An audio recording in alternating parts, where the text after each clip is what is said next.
Wait! Mabuhay! Pinapakilala ko ang One Town, One Product o ang OTOP.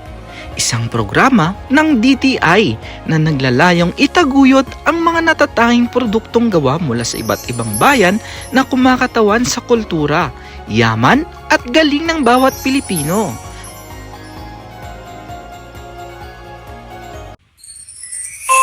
Pasko na naman! Looking for pampasalubong or pangregalo with the Pinoy touch? Go local with OTOP o One Town, One Product. Ito ay mga local delicacies na gawang Pinoy. Perfect pang pasalubong at pangregalo. Affordable, meaningful, at syempre, proudly Pinoy pa.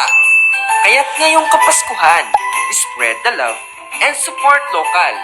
Dito lang sa Pandayan Bookshop.